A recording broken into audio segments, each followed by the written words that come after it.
Buenos días, buenas tardes o buenas noches. Espero que se encuentren muy bien. Y bueno, vamos a continuar con lo que nos habíamos quedado en el curso de Arqui 1 y es lo que tocaba a continuación, el código de instrucción y de operación junto con los ciclos de trabajo del CPU. Así que vamos a decir que el código de instrucción y de operación pues simplemente son cadenas binarias que distinguen los comandos que un sistema digital programable puede desarrollar. ¿Esto qué quiere decir? Que es un conjunto de unos y ceros que nos ayudan a, digamos, a saber qué instrucción que nosotros escribimos en el bajo nivel tiene que convertirse a binario. Para esto también vamos a usar algunos bloques del CPU, como lo es el de decodificación, que pues, como su nombre lo indica, decodifica lo que viene siendo las instrucciones a cadenas binarias, y estas cadenas binarias pues ya se vuelven eh, para trabajar en los circuitos eléctricos. El código de operación es parte del código de instrucción. El código de instrucción normalmente se conforma de 8 bits u 8 dígitos que pueden ser 1 y 0, y el código de operación ocupa 4 de esos 8 bits, o sea que es la mitad del código de instrucción. Por ejemplo, vemos este caso. Tenemos lo que viene siendo el opcode o código de operación, así se le conoce también. Son los primeros 4 bits y los siguientes 4 bits es la dirección de memoria o el ID de registro que nosotros queremos manipular. Por ejemplo, si nosotros tuviésemos escrito en algún lugar que la combinación 0001 quiere decir suma, quiere decir lectura de memoria, y luego tenemos 0101, significa que nos vamos a estar dirigiendo a la celda 0101 para una lectura de datos de lo que contiene. Ya lo vamos a ver un poco más adelante de forma gráfica. Entonces, ¿cómo puede ser un código de instrucción ya con instrucciones de bajo nivel? Supongamos que tenemos esta instrucción: move 0002, A. Como sabemos, o bueno, se sabe que nosotros la instrucción move la ordenamos por destino y fuente, por lo cual nosotros aquí lo que queremos hacer es mover a la celda 0002 lo que contiene el registro A, o sea, una escritura en memoria. ¿Qué es lo que tenemos que hacer entonces? Pues vamos a suponer que nuestro código de operación, que es mover desde A, es el 0100. Ahora, ¿cómo se compondría nuestro código de instrucción si ya tenemos el opcode y ya tenemos la celda de memoria? Antes que nada hay que convertir esta celda de memoria a cadena binaria. Como el 2 en binario es 0010, pues lo único que tendríamos que hacer ahora es combinar este código y juntos ya tendríamos lo que es el código de instrucción. Así que esto ya estaría diciendo mueve desde A lo que hay en la celda 0010. Muy bien, ya habiendo entendido esto, vamos a ver un poco ahora lo que vienen siendo los ciclos de trabajo del CPU. Vamos a ver que los ciclos de trabajo es el tiempo que le toma al CPU en desarrollar terminalmente una orden o un comando determinado, y su orden es imposible de alterar, al menos en el CPU von Neumann de 8 bits que hemos estado viendo. ¿Y cuáles son los ciclos de trabajo por los que se compone el CPU? Pues tenemos el ciclo de búsqueda. Este es el periodo de tiempo que le toma al CPU ir a la memoria por medio de sus buses a buscar el código de operación o de instrucción o cualquier comando que se va a desarrollar. Cuando encuentra este código, lo lleva por medio de sus buses de nuevo, en este caso por el bus de datos, a sus adentros del CPU. Es decir, tiene que salir del CPU, va hacia la memoria y lo trae por medio de sus buses nuevamente al CPU. Esto lo que hace es entregárselo a los bloques de decodificación para que sepa qué instrucción es la que queremos ejecutar. También tenemos el ciclo de decodificación, Este es el periodo de tiempo que le toma al CPU para interpretar un código de operación. Este código es dejado en ese bloque y este es el que indica qué es lo que se debe hacer. Este habilita o deshabilita líneas digitales internas como externas del CPU y los bloques digitales que intervienen en la ejecución final. Es decir, este tiene mucho poder porque al final nos dice qué líneas son las que se van a habilitar para poder decodificar y para poder ya sea almacenar una lectura o una escritura en memoria. Y por último tenemos el ciclo de ejecución. Este es el periodo de tiempo igual que le toma al CPU en ejecutar la orden o comando en curso. Los bloques digitales que intervienen en la ejecución dependen del orden o comando. Es decir, nosotros aquí es donde ejecutamos ya sea una operación aritmética o lógica por medio de la ALU o un almacenamiento en memoria o hacia un registro. La ejecución es la que al final termina de completar todas las instrucciones o pues es el que al final hace el propósito que nosotros estamos esperando. Los ciclos de búsqueda y de decodificación siempre van a hacer lo mismo, siempre van a ir a buscar algo y a decodificar algo, pero el de ejecución es el único que va a cambiar de su trabajo, porque puede trabajar con la ALU o puede trabajar con algunos otros bloques dependiendo de la instrucción que se quiera. Vamos a ver también que la unidad del tiempo que tenemos del CPU es el periodo de reloj representado por una T. ¿Por qué es una T? Pues nosotros, si recordamos los cursos de física, vamos a conocer una ecuación, la famosa ecuación del periodo, que es 1 dividido la frecuencia. La frecuencia es la frecuencia asociada al CPU y su unidad es el Hertz. Nosotros sabemos que siempre que nos salía algo de frecuencia lo teníamos que poner en Hertz o hercios. Pero T es un periodo de reloj y su unidad es el segundo. El ciclo de búsqueda y de ejecución siempre se mantienen constantes en la mayoría, pero el que cambiará va a ser el de ejecución. Ahora vamos a ver las propiedades en este caso de los CPUs von Neumann con respecto a los ciclos de reloj. Son 3 puntos que tenemos que tomar muy en cuenta y que muy probablemente cosas de estas puede preguntar en el examen el ingeniero Otto. Una es que no tienen la capacidad de procesos en paralelo ni en tiempo virtual ni en tiempo real, es decir, no pueden hacer una búsqueda y una decodificación al mismo tiempo. Tiene que ir primero a hacer una búsqueda, inmediatamente después una decodificación, inmediatamente después una ejecución. No puede hacer los 3 ciclos ni 2 siquiera al mismo tiempo. Es secuencial. Siempre habrá bloques digitales holgazanes. Esto hace que posea una pésima arquitectura interna y que no tenga una interconexión entre los bloques digitales por medio de sus buses. O sea, que siempre van a haber bloques digitales que no van a estar haciendo nada mientras que otros sí van a estar haciendo cosas. Porque los ciclos de búsqueda, de decodificación y de ejecución, los 3 usan diferentes bloques y pues algunos se quedan sin hacer nada a veces. Aparte de eso, pues si se hubiera seguido con esta arquitectura, nunca hubieran soportado las exigencias de software actuales.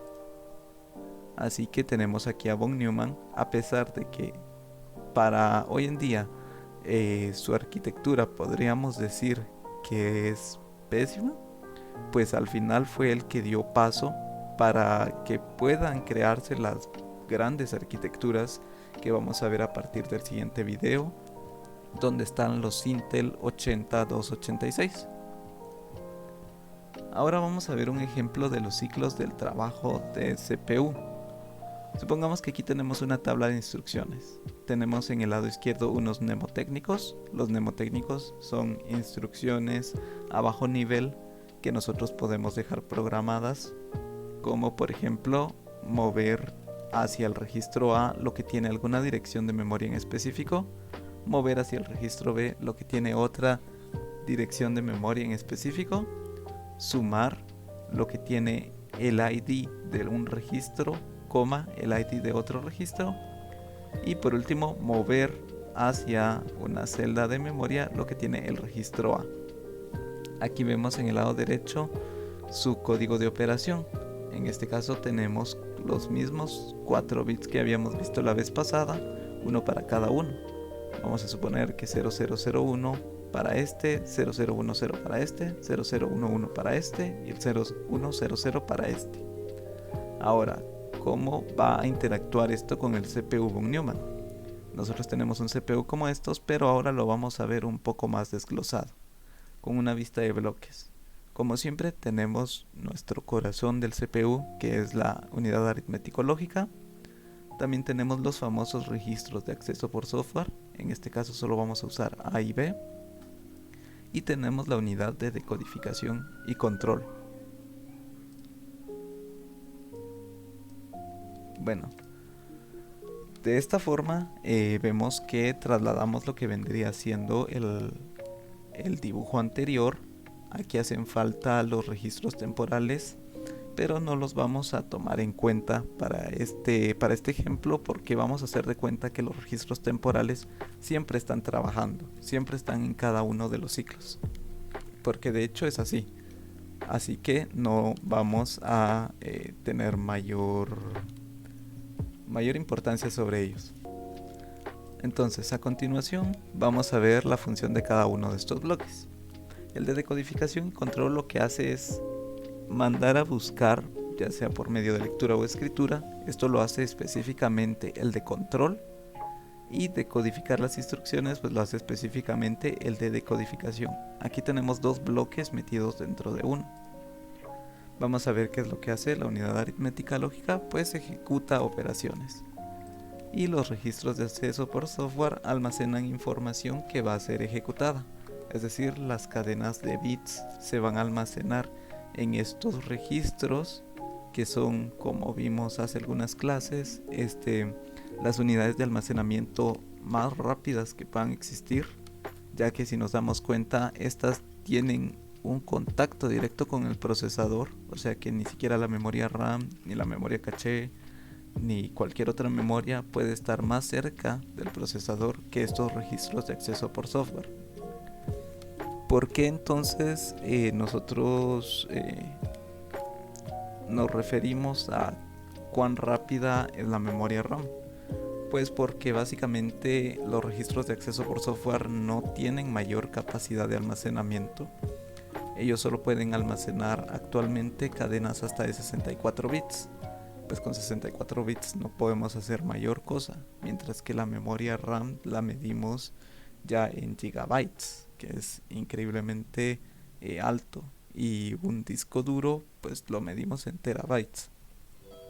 Y luego así sucesivamente con las demás unidades de almacenamiento. Esta se sigue midiendo en bits todavía, así que nos damos cuenta que mientras más rápido, menos almacenamiento vamos a poseer. Ahora vamos a darnos cuenta por medio de este diagrama. Aquí tenemos el CPU de forma más pequeña, junto con los bloques que habíamos hablado antes, y una memoria RAM que tiene algunas instrucciones y algunos datos. También vemos que tenemos los buses. Aquí hay algo que está implícito y que no hemos hablado, y son de los latch driver. Los latch driver, recordemos que eran esos bloques que servían a forma de puerto para el CPU. Tenemos un latch driver para el bus de datos, otro latch driver para el bus de dirección y otro latch driver para el bus de control. Entonces, nosotros lo que vamos a hacer siempre en cualquier ciclo es empezar por el ciclo de búsqueda. El ciclo de búsqueda habilita los tres buses. El de control pues lo que hace es mandar a llamar una lectura.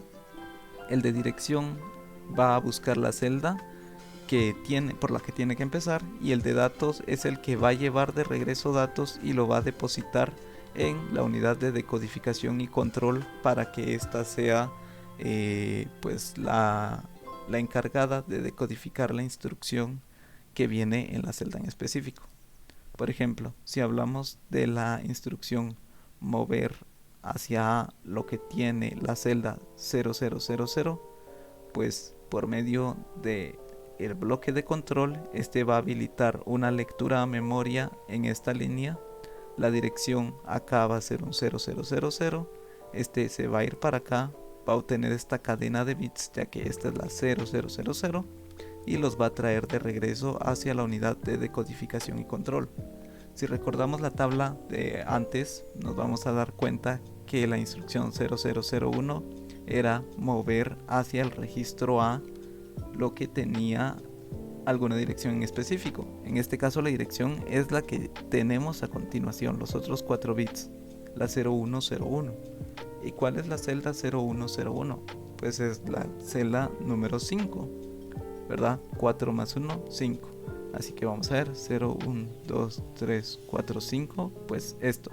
Este dato que está acá es el que al final va a ser almacenado en el registro A. Este dato es un número 8. Así que vamos a tener un 8 almacenado acá. Si luego quisiéramos ir a traer hacia el registro B lo que tiene la siguiente instrucción, es decir, la siguiente celda, pues vamos a ir a la 0110, que sería la celda 6, esta de acá, y nos vamos a dar cuenta que esta lo que tiene es un 9, por lo cual vamos a tener, por medio de decodificación, se sabe que nosotros vamos a mover hacia acá un 8 y hacia acá un 9. ¿Eso para qué? Pues para alguna instrucción de suma, por ejemplo. Si luego queremos sumar, estos dos se van a dirigir hacia la ALU. La ALU va a hacer pues sus operaciones por medio de un sumador, y esto lo va a retornar, o bueno, va a hacer lo que sea después, por ejemplo, almacenar en una dirección de memoria disponible. Aquí vemos que tenemos dos celdas de memoria disponibles que están en 0 totalmente. Podría ser esta o podría ser esta de aquí.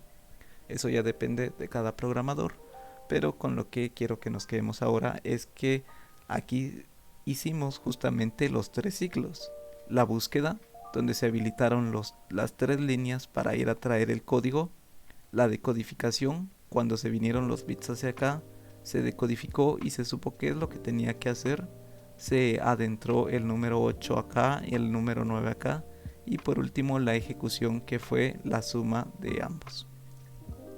Ahora vamos a ver una tabla de desempeño para poder saber cuáles son los bloques trabajadores y los holgazanes por cada ciclo.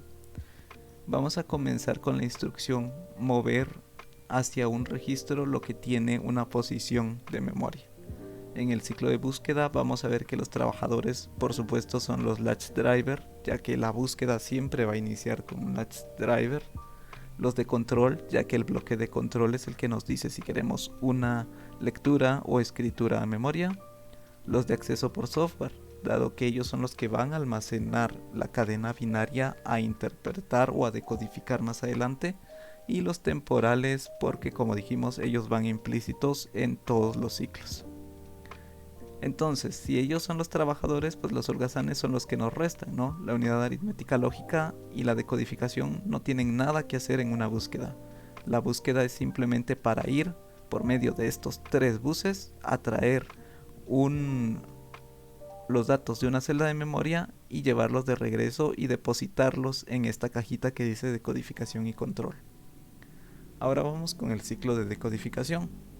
Pues obviamente los bloques trabajadores, pues va a ser el de decodificación, claramente. Él es el que tiene que hacer, el que tiene que saber que esas cadenas binarias pues van a interpretar una instrucción como esta o como cualquier otra.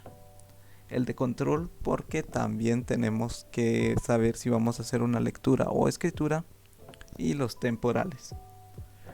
Vemos que los holgazanes pues son el resto. Igual la unidad aritmética lógica aquí no tiene nada que hacer. Los latch driver tampoco, porque todo ese proceso se hace simplemente en este bloque de acá, en este junto con los temporales. Y los de acceso por software tampoco tienen mucho que hacer en la decodificación.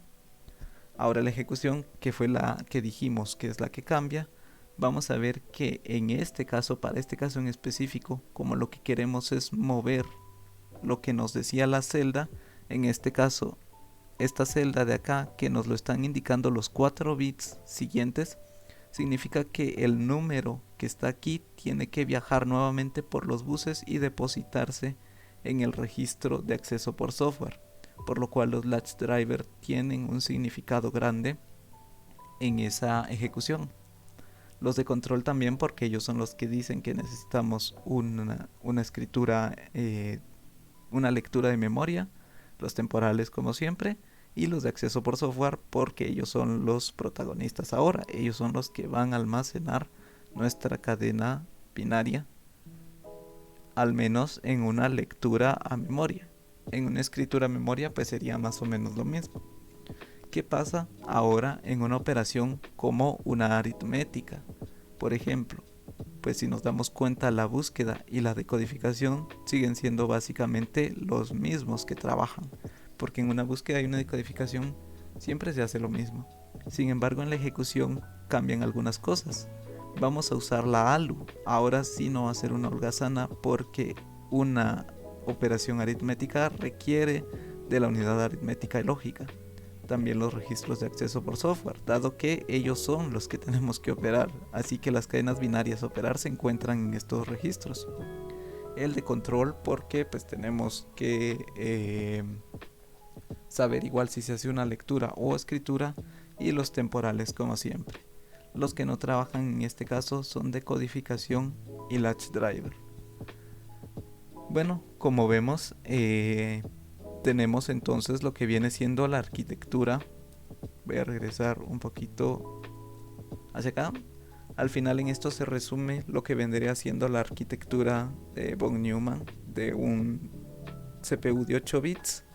A continuación, a partir de las siguientes clases, vamos a empezar a ver ya lo que vendría siendo el procesador más revolucionario que dio pie a varios más procesadores y que tiene una reingeniería.